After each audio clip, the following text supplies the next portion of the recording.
Free పాలస్తీనా, పాలస్తీనాకి స్వేచ్ఛనియండి. Yes, అది ఎవరు అడగాలి? పాలస్తీనియన్లు అడగాలి. వాళ్ళు ఎక్కడున్నా అడగచ్చు, వాళ్ళు ఏ దేశంలో కూర్చునైనా అడగచ్చు.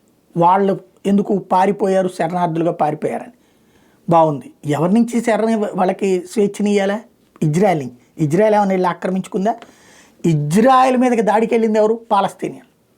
పాలస్తీనియన్లా కాదు, పాలస్తీనాలో ఉన్నటువంటి హమాస్ మద్దతుదారులు. దానికి ప్రతీకారంగా ఇజ్రాయెల్ దాడి చేసింది. అప్పుడు తన్నులు తింది ఎవరు, చచ్చింది ఎవరు? పాలస్తీనియన్లు.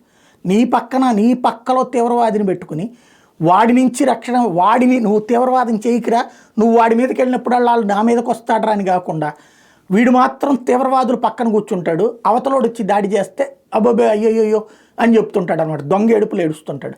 ఇలాంటి వాళ్ళు మళ్ళీ ఇతర దేశాల దగ్గరికి వెళ్ళి అయ్యా మాకు దిక్కులేదా, మేము మీ దేశంలో బతుకుంటావయ్యా అని అడుగుతుంటారు.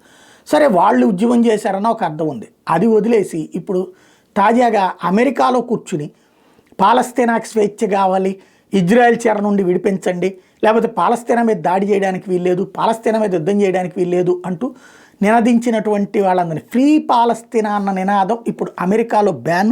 అమెరికాలో అలాంటి నినాదాలు చేసినటువంటి వాళ్ళని దేశద్రోహులుగానే పరిగణిస్తున్నారు. అదే సమయంలో అమెరికన్ సోషల్ మీడియా ఇప్పుడు టిక్ టాక్ లాంటి వాటిలో ఆటోమేటిక్ రిమూవ్ చేస్తున్నారు. ఫ్రీ పాలస్తీనా అన్నటువంటి దాన్ని హేట్ స్పీచ్గా కన్సిడర్ చేస్తున్నారు.